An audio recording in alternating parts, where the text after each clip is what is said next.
Welcome to Wealth Coffee Chats, folks, for your daily live updates. Get the most out of today's episode by participating in the chat. Make sure you ask some questions, be part of the conversation, have a bit of fun, grab a coffee or a tea, take some notes, and get ready to start your day, folks. Quick few housekeeping rules, though. No spamming, no advertising or self-promotion in the chat. That's not on. Be kind and respectful to everyone when participating. And most of all, have a good time. Real estate investing can be your biggest asset. It also can be your most expensive asset when it comes to getting it right or getting it wrong, folks. It can be time-consuming, stressful, and that's why here at Positive, we have what's called a 6-star team, a full-service team that provides integrated wealth and property investing solutions and services simply designed to help you progress towards your goal of passive income through your property portfolio, folks. Make sure you check out our other podcasts on the Positive Mentor Network. Not only is there Wealth Coffee Chats, there's the Urban Property Investor.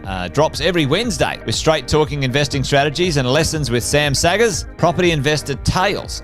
This is where our clients, you guys, share real life stories from property investing, hosted by some of our advisors and strategists.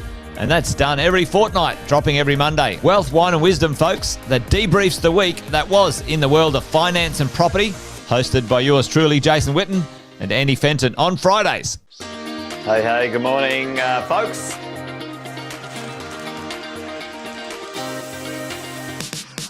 Good morning, everybody.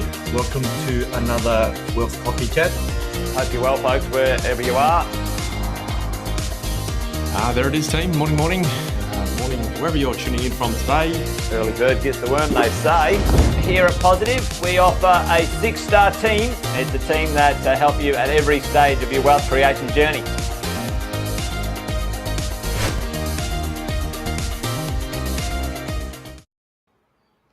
Good morning, everybody. Welcome to Wealth Coffee Chat, the Finance Friday edition.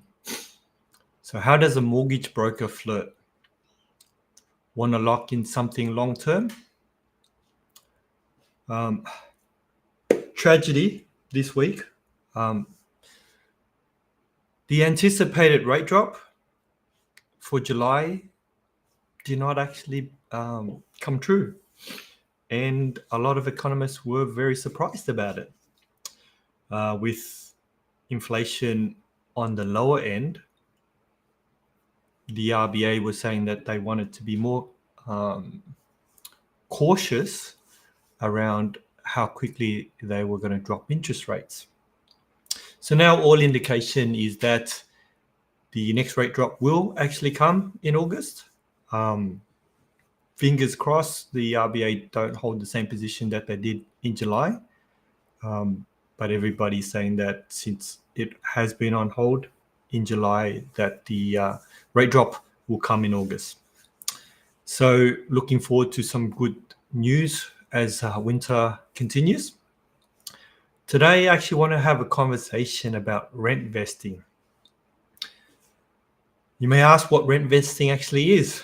Rent vesting is where you actually rent where you live and you start investing in your property portfolio. Why would you do that? Now, I've spoken previously in regards to the debt on your home, and that is classified as non-deductible debt. We call it bad debt because there is no tax benefits around it. And often what happens is when you have a home loan and you keep upgrading your home loan actually gets bigger and it actually locks you out of the property market from the investment perspective. You can imagine, I live in Sydney and I'm currently rent vesting at the moment. Now, the reason why I realized that we had to go down the rent vesting path because that was the only way we could get into the property market.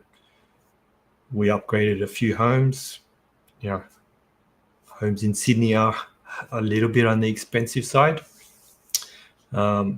Even when you put in the strategies to pay off your home quickly, it does not come fast enough, as well as when you've got $1 million home loan, your borrowing capacity reduces greatly, and your income would need to be considerably higher to be able to get the banks to lend you money.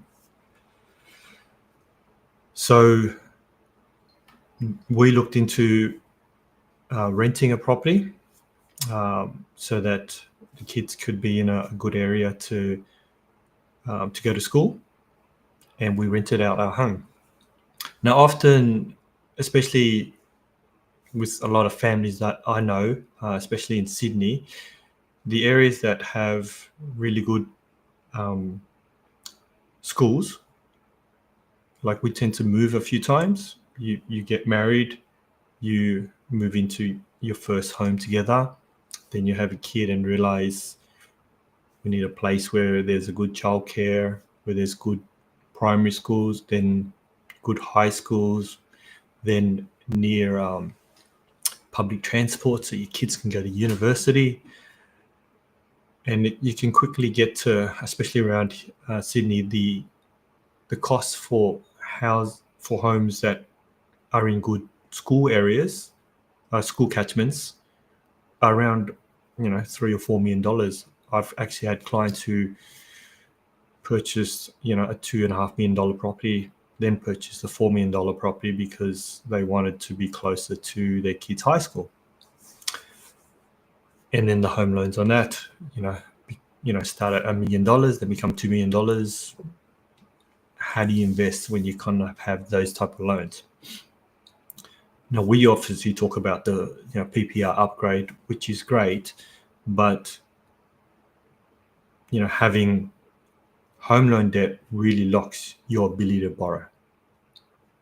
So we then look at rent vesting, right? So rent vesting is basically you rent where you want to live, and you build a property portfolio so you can the rental income actually pays for your rent, which means you do want to look at certain type of properties like cash flow positive properties that will give money into your pocket. Morning, Jeff. Now, Grant Cardone, he lives in the US, and he talks about rent vesting. Basically, you rent where you want to live, and you look at cash flow positive properties. Like that's his goal. Now, obviously, the rules in America are slightly different to Australia, but the concept is quite the same. If you can build up a portfolio that gives you, an extra $1,000, $2,000 a week, you can take that money and rent most places in Sydney, or most places where you want to actually live. Now, the downside of rent vesting is you're living in somebody else's property, and if they choose to take their property back, nothing you can do. If they want you to move out, there's not a lot you can do. I guess in Australia, we're quite lucky that, there are some rules around you can't literally kick somebody out, but you can give them, up to a couple of months to organize themselves to find a new property. So you can either sell your property or take your property back. So in terms of rent vesting, where do people start? Now, if you don't own a property, then you can look at getting into the property market when you're either living in a home with your parents and paying board, or you're renting a property and sharing it with your friends or a roommate. So you're greatly reducing the rent that you're actually paying, and you can start saving or using government grants to get into the property market. Now, if you do have your own home already, then like myself, you can choose to rent out your home and find a place to rent, and then start building your property portfolio. Now, a couple of years down the track, you can potentially move back into your rental property, or else if we choose to move closer to where our kids are going to go to high school, then we may choose another place to rent. I've actually got a really interesting scenario. I actually had a client who, they were brothers.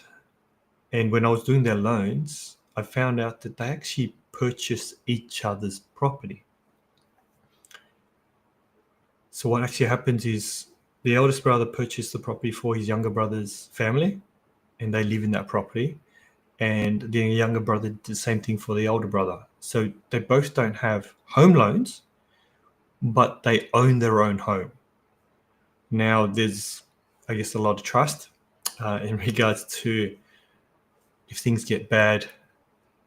The assumption is you're not going to kick out your family, but potentially you could.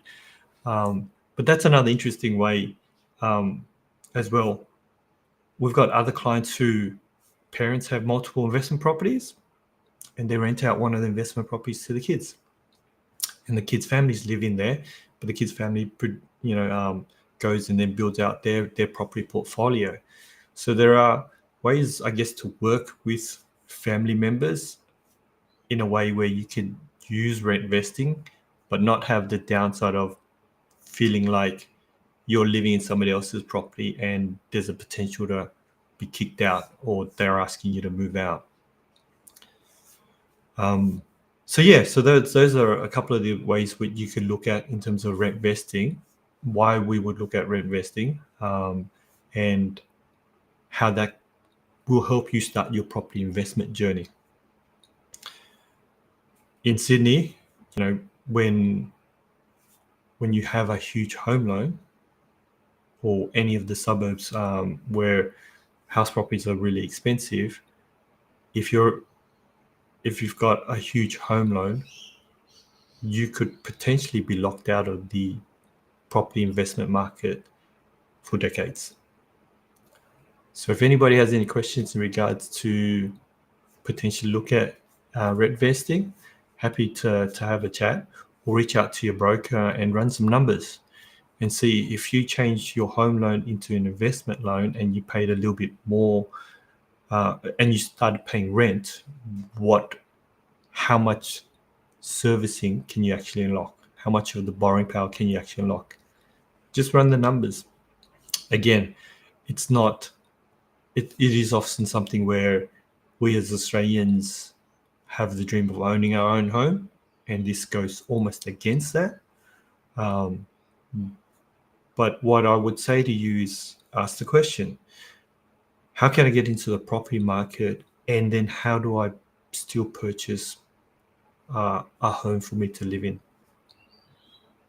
Whether it's looking at your property investment portfolio strategy and looking at your forever home and maybe slotting that into the mix so that you know that later on when you're ready to retire, you've already purchased your forever home and you would have purchased it at a price 15 years before you're ready to retire. So that's just something to have a think about. Hope you enjoyed today's chat. Have a wonderful Friday, and I look forward to catching up with you all next week. Have a great weekend, guys. Thanks for watching another episode of Wealth Coffee Chat, folks. Make sure you like, subscribe, and turn on your notifications so you never miss a thing when we go live. Improve your portfolio and investing game, folks, with Wealth Coffee Chats live every morning at 8:10 each weekday. Make sure you join us. Previous episodes are also available wherever you get your podcasts, folks, as well as our other podcasts from the 6-Star team here at positivementor.com.au.